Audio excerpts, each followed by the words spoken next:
नमस्कार, TV 27 news देख रहे हैं आप और मैं हूं आपके साथ दिनकर आनंद। और अब बात करेंगे उत्तर प्रदेश की। सुप्रीम कोर्ट ने आज वोट के बदले नोट मामले एक बड़ा फैसला सुनाया है। सुप्रीम कोर्ट ने कहा है कि अब अगर सांसद पैसे लेकर सदन में भाषण या वोट देते हैं तो उनके खिलाफ केस चलाया जाएगा। सुप्रीम कोर्ट की संविधान पीठ ने बड़ा फैसला सुनाते हुए पिछले फैसले को पलट दिया। दरअसल सुप्रीम कोर्ट ने 1998 के नरसिम्हा राव के फैसले को पलटा है। 1998 में 5 जजों की संविधान पीठ ने 3-2 की बहुमत से तय किया कि इस मुद्दे को लेकर जनप्रतिनिधियों पर मुकदमा नहीं चलाया जा सकता। लेकिन सुप्रीम कोर्ट के इस फैसले के बाद अब सांसद या विधायक सदन में मतदान के लिए रिश्वत लेकर मुकदमे की कार्रवाई से नहीं बच सकते। तो सुप्रीम कोर्ट ने आज बड़ा फैसला लिया है। आपको बता दें, नोट फॉर वोट करने वालों के खिलाफ अब केस चलेगा। आपको बता दें कि इस मुद्दे को लेकर जनप्रतिनिधियों पर मुकदमा नहीं चलाया जा सकता है, लेकिन सुप्रीम कोर्ट के इस फैसले के बाद अब सांसद या विधायक सदन में मतदान के लिए रिश्वत लेकर मुकदमे की कार्रवाई से नहीं बच सकते। तो बड़ी खबर आपके साथ साझा कर रहे हैं टीवी 27 पर, जहां सुप्रीम कोर्ट का नोट फॉर वोट मामले में बड़ा फैसला निकलकर सामने आया है। आपको बता दें कि विधायकों को कानूनी छूट देने से इनकार कर दिया गया है।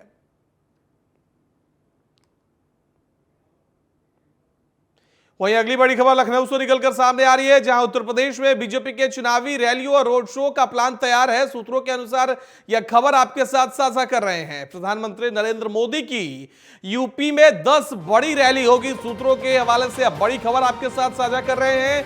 सीएम योगी हर लोकसभा क्षेत्र में रैली करेंगे, यानी कि 80 की 80 लोकसभा सीटों पर सीएम योगी आदित्यनाथ की रैली होगी। इसके साथ ही प्रधानमंत्री नरेंद्र मोदी वाराणसी में रोड शो करेंगे, जो कि प्रधानमंत्री का संसदीय क्षेत्र है। प्रधानमंत्री लगातार काशी का दौरा करते रहते हैं और प्रधानमंत्री नरेंद्र मोदी वाराणसी में रोड शो करेंगे।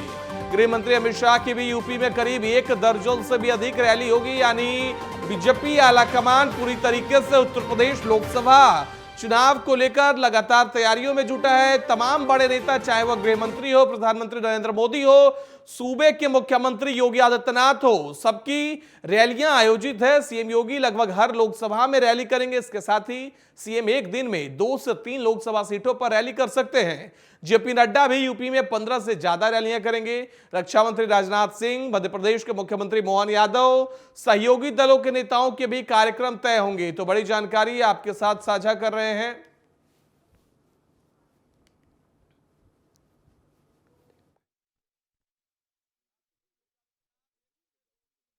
लोकसभा सीटों पर रैली करेंगे। आपको बता दें कि प्रधानमंत्री नरेंद्र मोदी भी वाराणसी में रोड शो करेंगे। इसके साथ ही प्रधानमंत्री नरेंद्र मोदी का 10 रैली आयोजित है। आपको बता दें कि जेपी नोएडा यूपी में 15 से ज्यादा रैलियां करेंगे। खबर पर ज्यादा जानकारी के लिए हमारे संवाददाता अमरेंद्र प्रताप सिंह फोन लाइन पे हमारे साथ जुड़ गए हैं। अमरेंद्र, क्या कुछ तैयारी है लोकसभा चुनाव को लेकर? बीजेपी आला कमान पूरी तरीके से तैयार है और सूत्रों के हवाले से खबर हम बता रहे हैं कि प्रधानमंत्री से लेकर गृह मंत्री से लेकर रक्षा मंत्री यूपी में लगातार रोड शो और रैलियां करेंगे। देखिए, निश्चित रूप से भारतीय जनता पार्टी के लिए ये सबसे बड़ा चुनाव है। हालांकि भारतीय जनता पार्टी फिलहाल केंद्र में सरकार भाजपा की ही है। उत्तर प्रदेश बड़ा राज्य है, यहाँ भी भाजपा की ही सरकार है। लेकिन लोकसभा चुनाव क्योंकि सबसे बड़ा इवेंट है भारतीय जनता पार्टी के लिए, इसलिए भारतीय जनता पार्टी पूरी तरह से इस चुनाव में अपना सर्वस्व लगाएगी। भारतीय जनता पार्टी और उसके लीडर्स कोई कसर दिनकर जी छोड़ने वाले नहीं हैं।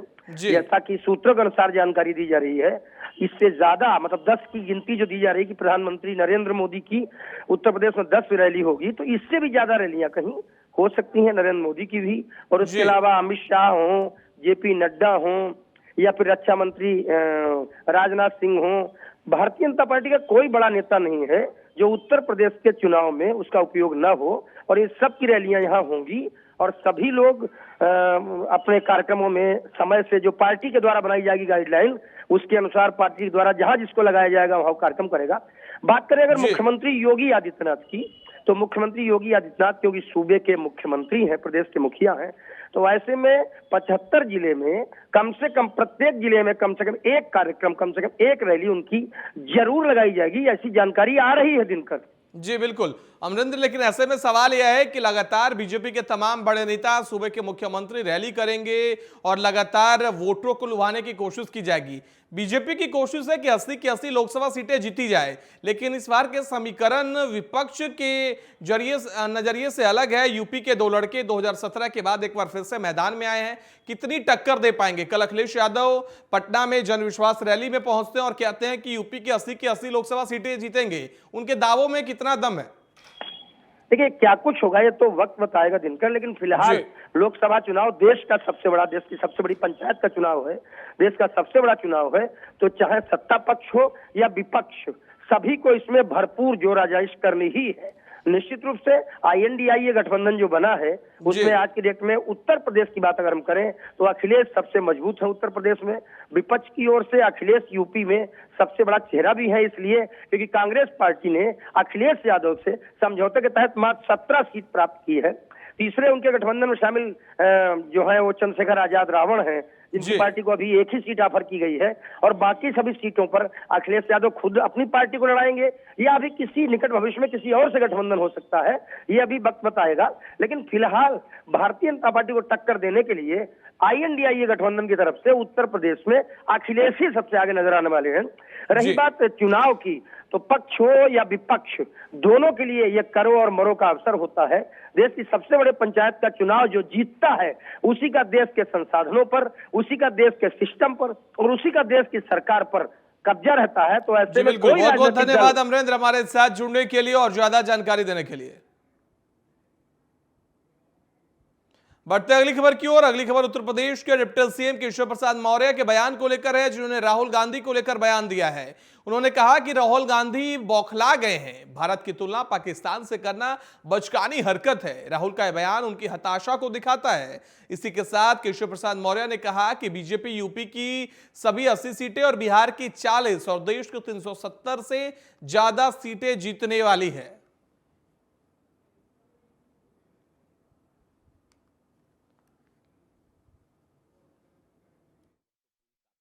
कि सत्ता वियोग में बौखलाए हुए, और अगर कोई एक नादान व्यक्ति जो सामाजिक राजनीतिक किसी दृष्टि से जागरूक नहीं होगा तो वह भी जानता है कि भारत की पाकिस्तान से तुलना करना मतलब एकदम बचकाना बयान है, गैर जिम्मेदाराना बयान है, और ये फ्रस्ट्रेशन है। देखिए, अब आप समझ सकते हैं कि वह तो पूरी ताकत से लगे थे कि नीतीश कुमार की जो सरकार भाजपा के साथ फिर से बनी थी वह सरकार बहुमत न प्राप्त कर पाए। लेकिन भगदड़ तो चाहे उत्तर प्रदेश में सपा हो और चाहे वहाँ राष्ट्रीय जनता दल हो, और चारों तरफ भगदड़ की स्थिति है। लोग भाजपा को पसंद कर रहे हैं, मोदी जी का नेतृत्व पसंद कर रहे हैं, उनके नेतृत्व में देश का जो विकास हो रहा है उसे महसूस कर रहे हैं। इसलिए 2024 के लोकसभा चुनाव में फिर एक बार प्रचंड बहुमत की मोदी सरकार, उत्तर प्रदेश में 80 की 80, बिहार में 40 की 40, देश में 370 कमल के फूल, 400 से ज्यादा NDA की जीत। वहीं अयोध्या दर्शन के लिए मोहन यादव की कैबिनेट रवाना हो चुकी है। अयोध्या दर्शन के लिए जा रहे मंत्रियों से हमारे सहयोगी नीरज श्रीवास्तव ने बातचीत की है, सुनिए।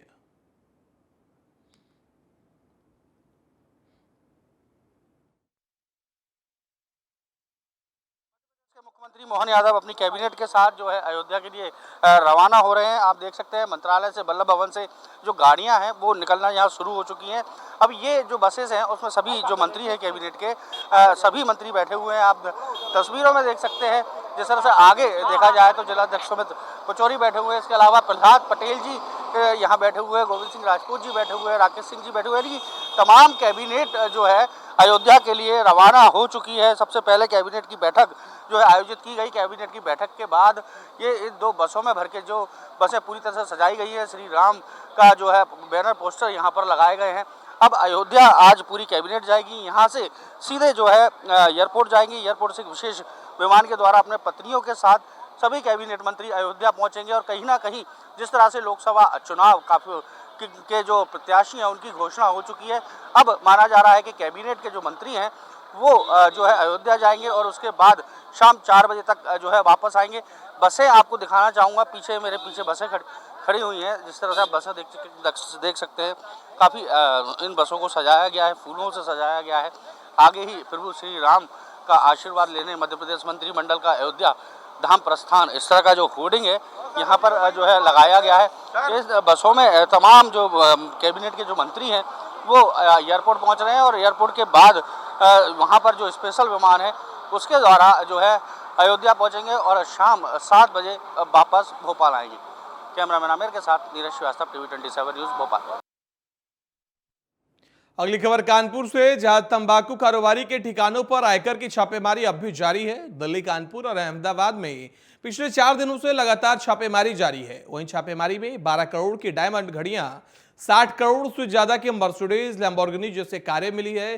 100 करोड़ से अधिक की कर चोरी का अनुमान लगाया जा रहा है। बता दें कि अब तक 5 करोड़ से ज्यादा कैश भी बरामद हो चुका है। तो कानपुर में तंबाकू कारोबारी के ठिकानों पर आयकर विभाग की रेड जारी है। पिछले 4 दिनों से लगातार छापेमारी हो रही है। इस छापेमारी में आपको बता दें कि 5 करोड़ से ज्यादा की कैश अब तक बरामद हो चुकी है। इसके साथ ही 100 करोड़ से अधिक की कर चोरी का अनुमान लगाया जा रहा है। बता दें कि 5 करोड़ से अधिक का कैश अब तक बरामद हो चुका है और लगातार छापेमारी जारी है। बता दें कि कानपुर के अलावा अहमदाबाद और देश के अलग अलग जगहों पर छापेमारी हो रही है। 12 करोड़ की घड़ियां बरामद हुई है। इसके साथ ही लैम्बोर्गिनी गाड़ी से लेकर मर्सिडीज तक बरामद की गई है। तो कानपुर में तंबाकू कारोबारी के यहां लगातार छापेमारी जारी है। आपको बता दें कि तंबाकू कारोबारी के साम्राज्य का खुलासा हुआ है। तो तंबाकू कारोबारी के मिश्रा के प्रतिष्ठानों में 4 दिनों से लगातार छापेमारी जारी है। आपको बता दें कि छापेमारी के दौरान आयकर अधिकारियों को कारोबारी के यहां कर चोरी का सबूत मिले हैं। काले धन को खपाने के लिए संपत्तियों का उपयोग किए जाने संबंधी दस्तावेज भी आयकर विभाग को मिले हैं। इसके साथ ही बता दें आपको कि करीब 60 करोड़ से अधिक की संपत्ति मिली है, जिसमें 100 करोड़ से ज्यादा का कर चोरी का अनुमान बताया जा रहा है। तो बड़ी जानकारी आपके साथ कानपुर से साझा कर रहे हैं, जहां अब तक 70 करोड़ की गाड़ियां, 12 करोड़ की गहने और 5 करोड़ से ज्यादा की कैश बरामद हो चुकी है। पिछले 4 दिनों से लगातार छापेमारी जारी है। तो तंबाकू कारोबारी के दिल्ली के आवास और अन्य प्रतिष्ठानों पर भी इनकम टैक्स की टीम ने छापेमारी की और इस दौरान 5 घड़ियां मिली, जिनकी कीमत 12 करोड़ रुपए से ज्यादा की आकी जा रही है। तंबाकू कारोबारी के मिश्रा और मुन्ना मिश्रा की वंशीधर श्रीराम फर्म है। मुन्ना मिश्रा कई वर्ष पहले दिल्ली में शिफ्ट हो गए थे और इसके बाद गुजरात के ऊंझा में तंबाकू का बड़ा कारोबार शुरू किया था।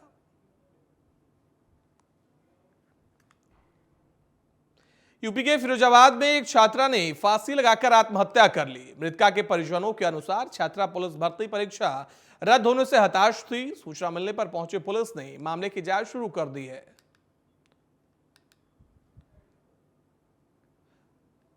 तो आपको बता दें कि छात्रा ने फांसी लगाकर आत्महत्या कर लिया। यूपी के फिरोजाबाद का यह पूरा मामला है, जहां एक छात्रा ने फांसी लगाकर आत्महत्या कर ली। आपको बता दें, पुलिस भर्ती की परीक्षा रद्द होने से छात्रा हताश बताई जा रही थी। सूचना मिलने पर पुलिस मामले की जांच शुरू कर चुकी है। आपको बता दें कि छात्र का आत्महत्या का मामला निकलकर सामने आया है। छात्रा का, जो कि पुलिस भर्ती परीक्षा रद्द होने से बेहद ही हताश थी।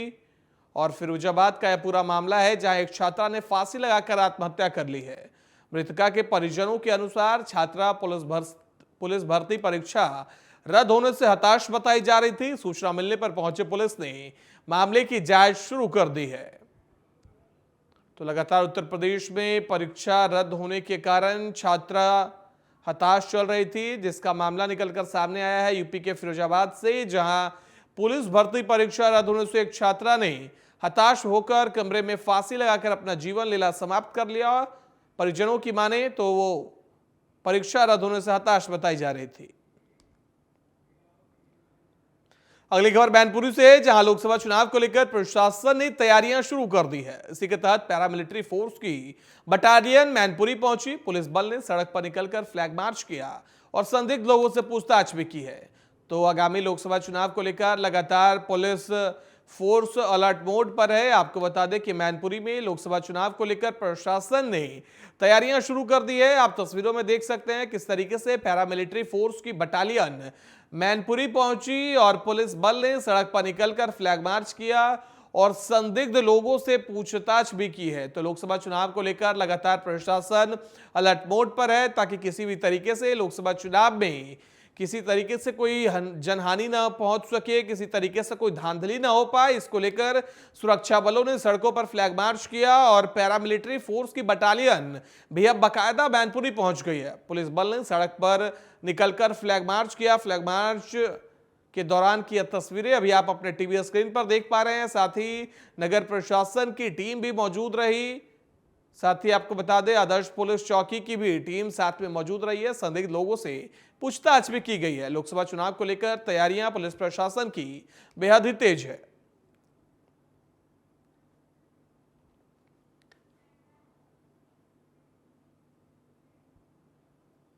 कानपुर में ड्यूटी पर तैनात पुलिस आरक्षी की अस्पताल उपचार के दौरान मौत हो गई। मृतक बाराबंकी पुलिस लाइन में चालक पद पर तैनात था। सूचना मिलने पर पहुंची पुलिस ने मामले की जांच शुरू कर दी है। तो कानपुर का यह पूरा मामला आपके साथ साझा कर रहे हैं, जहां ड्यूटी पर तैनात पुलिस आरक्षी की अस्पताल में इलाज के दौरान मौत हो गई है। आपको बता दें कि मृतक बाराबंकी पुलिस लाइन में चालक के पद पर तैनात था। सूचना मिलने पर पहुंची पुलिस ने मामले की जांच शुरू कर दी है। फिलहाल पुलिस मामले की जांच कर रही है।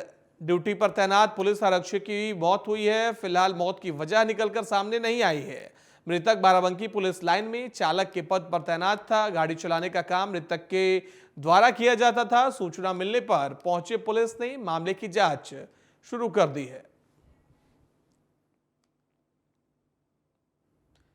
अगली खबर रायबरेली से है, जहां तेज रफ्तार कार और बाइक में जोरदार टक्कर लगने से भीषण सड़क हादसा हो गया। हादसे में बाइक सवार युवक की दर्दनाक मौत हो गई। बता दें कि मृतक युवक परीक्षा देने के लिए घर से निकला था। सूचना मिलते ही घटनास्थल पहुंचे पुलिस, वहीं मौके पर पहुंचे पुलिस ने शव को कब्जे में लेकर पोस्टमार्टम के लिए भेज दिया है। युवक की मौत से परिजनों में कोहराम मच गया। पूरी घटना लालगंज थाना क्षेत्र के कोरीहरा गांव के पास का है, जहां कार और बाइक की टक्कर में युवक की मौत हो गई। आपको बता दें कि युवक परीक्षा देने के लिए घर से निकला था। सूचना मिलते ही घटनास्थल पर पुलिस पहुंची और शव को कब्जे में लेकर पोस्टमार्टम के लिए भेज दिया है। युवक की मौत से परिजनों में कोहराम मच गया है। वहीं पूरी घटना लालगंज थाना क्षेत्र के कोरीहरा गांव के पास की बताई जा रही है। तो रायबरेली में तेज रफ्तार का कहर देखने को मिला है। बुलंदशहर में बारातियों से भरी कार अनियंत्रित होकर नहर में गिर गई। हादसे में 3 लोगों की मौत हो गई। कार में 8 लोग सवार थे, जिसमें से 2 लोगों का सुरक्षित रेस्क्यू किया गया है। सूचना मिलने पर पहुंचे पुलिस ने हादसे में लापता 3 लोगों की तलाश शुरू कर दी है। हादसे पर दुख जताते हुए प्रदेश के सीएम योगी आदित्यनाथ ने मृतकों को 4 लाख रुपए सहायता देने की घोषणा की है।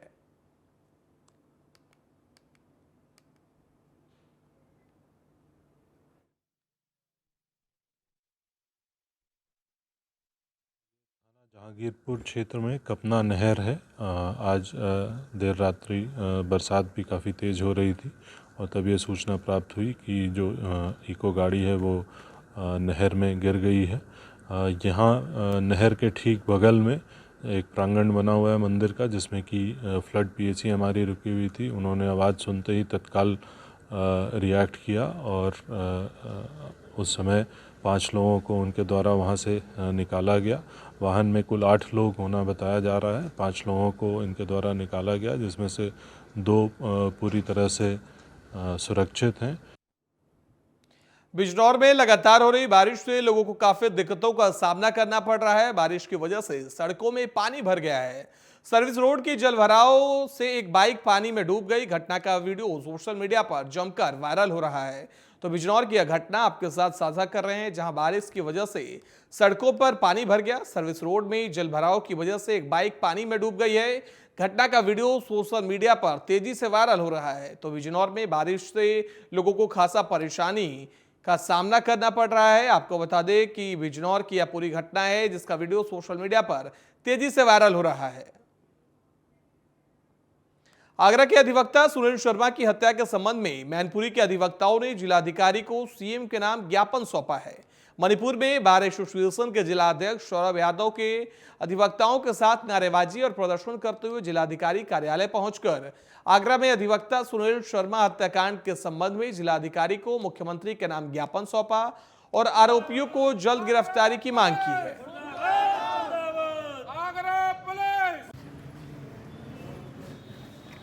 लोगों को भी पता होगा कि सूर्यास्त के बाद कोई भी कितना भी वांटेड मुलजिम हो तो कानून के अनुसार उसके यहाँ दबिश नहीं दी जा सकती। आपको यदि कोई कानूनी कार्रवाई करनी है वांछित व्यक्ति के अगेंस्ट तो आप सूर्योदय के बाद ही कर सकते हैं। सूर्यास्त के बाद कोई भी कानून आपको ये परमिट नहीं करता पुलिस अथॉरिटीज को कि वह वांछित मुलजिम के यहाँ जाके दबिश दे।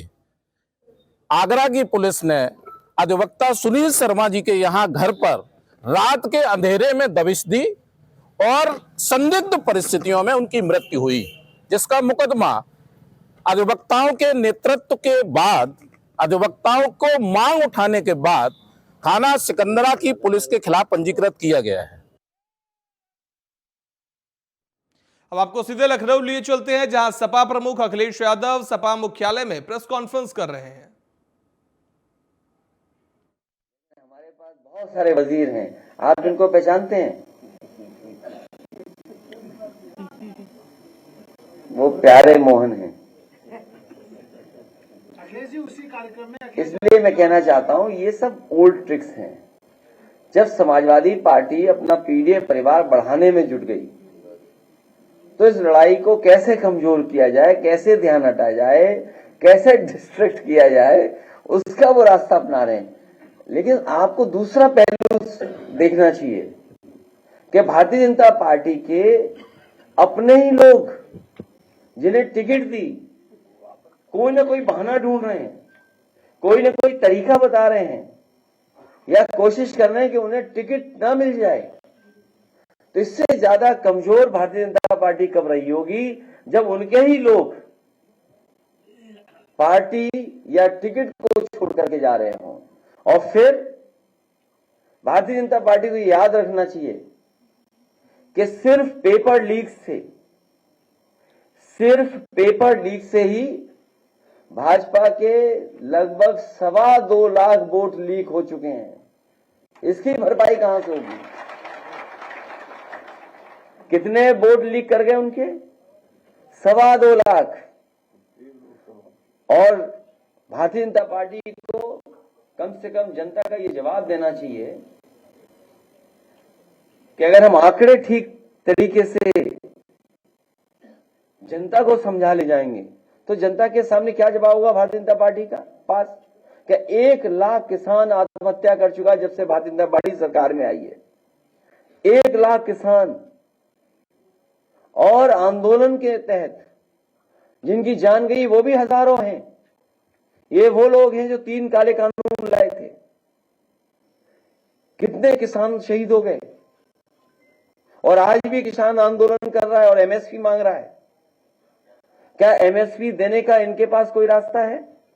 और रास्ता भी कैसे बनेगा जब उधार पैसा बढ़ गया हो, देश के ऊपर कर्ज बढ़ गया हो, जिस सरकार ने नोटबंदी की हो और उसके बाद कर्ज बढ़ा हो और फिर 15 लाख करोड़ से ज्यादा किसान का कर्ज माफ नहीं किया, बड़े बड़े उद्योगपतियों का कर्ज माफ किया।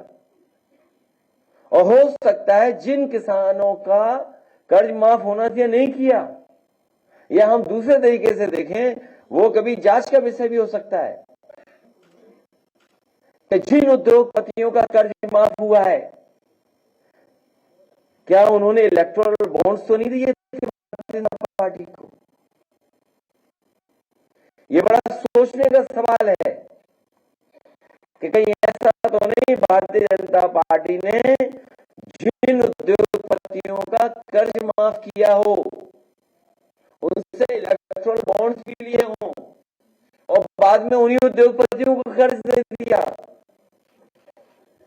दुनिया में हमें बताओ कौन सा देश इस तरह की अर्थव्यवस्था चलाता होगा जहां पर पहले तो लोन दिया जाए, जब वो डिफॉल्टर हो जाए तो उनका कर्ज माफ हो, फिर उन्हें कर्ज दे दिया जाए और कर्ज के माफ करने के बहाने इलेक्टोरल बॉन्ड ले ली जाते हो। अरे हमने तो कह दिया जांच की मांग, सुना नहीं आपने या स्किप कर रहे वो भी आप। इसलिए जहां किसान की आय दोगुनी का वादा किया था, क्या किसान की आय दोगुनी होगी इस महंगाई में? और फिर नौजवान, वो बेटी जो इसने आत्महत्या कर ली, क्या कहा उसने? माफी मांगी पिता और मां से, मां और पिता से माफी मांग करके उसने आत्महत्या कर ली, क्योंकि पेपर लीक हो गया, वो अपना भविष्य बनाना चाहती थी। दूसरा, कन्नौज का बेटा ब्रजेश पाल, उसने अपनी जान दे दी डिग्री जला करके। जो लोग निवेश का सपना दिखा रहे थे और बड़े बड़े आयोजन कर रहे थे, आप लोगों को ब्रेकिंग सेरेमनी में बुला करके आपको कूपन दे रहे थे खाने का, बताओ, कूपन दिया प्रेस के लोगों को खाने का कि खाना खाए बिना मत जाना। कहां है नौकरी, कहां है रोजगार? और बताओ कितने नौजवानों की जान जा रही है, आत्महत्या कर रहे हैं। तो इसका सवाल का जवाब है कि सरकार के पास कोई? इसीलिए भारतीय जनता पार्टी के लोग घबराए हुए हैं, ये जनता को फेस नहीं करना चाहते हैं। आय दोगुनी हुई नहीं, नौकरी मिली नहीं, और फिर नौजवान कहां खड़ा है? इजराइल जाने के लिए वॉर जोन में। पता नहीं भर्ती और ज्यादा ना खोल दें कि जिसको आना है आइए। शुरू में तो पत्रकार साथी भी गए थे कवर करने, जब वहां मामला खराब हुआ ज्यादा तो पत्रकार साथी सब बाहर वापिस आ गए भारत। लेकिन अब नौजवान जा रहा है। सोचो कैसी सरकार है जो गरीबी को एक्सप्लॉइट कर रही हो, गरीबी को एक्सप्लॉइट कर रहे, गरीबों को एक्सप्लॉइट कर रहे हैं, क्योंकि नौजवान के हाथ में नौकरी रोजगार नहीं है। यहाँ पे वो मजबूरी में अपना भविष्य बनाने के लिए। तो आप अखिलेश यादव को सुन रहे थे। फिलहाल इस बुलेटिन में इतना ही। देश दुनिया की बाकी खबरों के लिए देखते रहिए TV 27 न्यूज।